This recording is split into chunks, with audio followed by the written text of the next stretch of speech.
Now let's turn our attention to managing solvency issues in a financial assets company. Let's consider two entities. One we call an adequate capital bank and the other we call a scarce capital bank. As you can see from the abridged balance sheet in front of you now, the asset side of the balance sheet of both the adequate capital bank and the scarce capital bank are identical, comprising of cash 5 million and loans 110 million. However, there is a perceptible difference on the liability side between the two banks. The adequate capital bank has a net worth, that is equity plus retained earnings, of 18 million and deposits of 97 million, whereas the scarce capital bank has a net worth, equity capital plus retained earnings, of only 7 million and deposit support of 108 million. Let's now say that 12 million out of the 115 million of loans have been declared non-performing or bad loans, which cannot be recovered from the customers.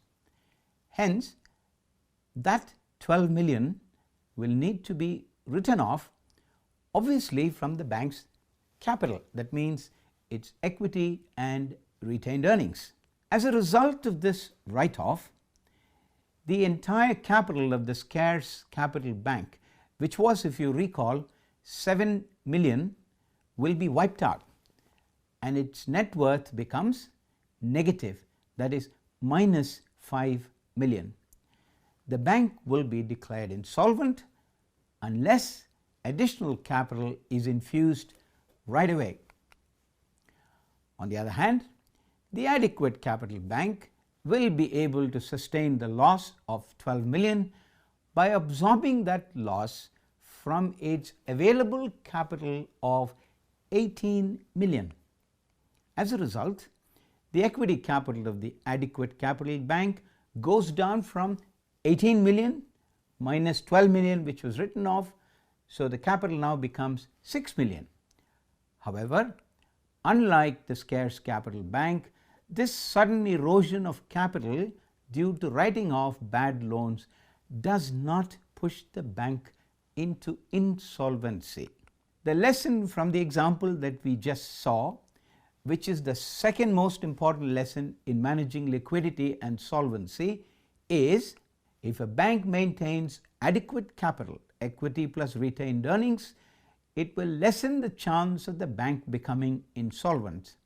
In other words, reduce the chance of that bank going bankrupt, even when its assets are stressed, resulting in loans having to be written off. Now let's turn our attention to a related problem: the capital of banks, return on equity, and what is popularly referred to in literature as the agency problem. Financial asset companies face a very unique principal agent dilemma, or more popularly referred to as agency problem, that poses a serious challenge to the whole idea of return on equity. As we all know, return on equity is profit after tax divided by the equity capital. It would be obvious from that ratio that, assuming profit after tax remains constant, lower the equity capital, higher would be the return on equity for the stockholders of that firm. Hence, equity stockholders have a perverse incentive to keep equity capital as low as possible. At the same time, do everything at their command to ensure that the management of the company will maximize the returns or the profit after tax to the shareholders. In other words, they want to keep the denominator as low as possible and make sure the numerator of the return on equity equation is maximized to the best extent possible. And hence, the need for a trade-off between safety and return on equity. As we saw a little while ago, higher equity capital improves the ability of the financial assets company to overcome shocks, as in the adequate capital bank, even if there is a deterioration in the quality of its loans and investments, and therefore it reduces the likelihood of that financial asset company becoming insolvent. However, higher the equity capital, lower will be the return on equity, which the shareholders are not going to be very happy about. Therefore, there needs to be a fine balance between equity capital and return on equity, and this is resolved in every country through a regulatory mandate called Capital Adequacy Ratio, or CAR.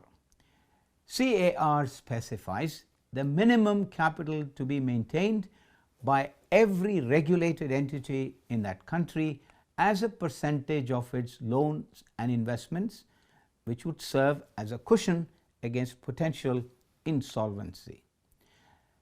This requirement of CAR often results in banks having to pay low dividends or no dividends, and instead having to plow back their profit after tax as retained earnings to boost the company's capital adequacy ratio, a move that stockholders will resist tooth and nail because it reduces their return on equity.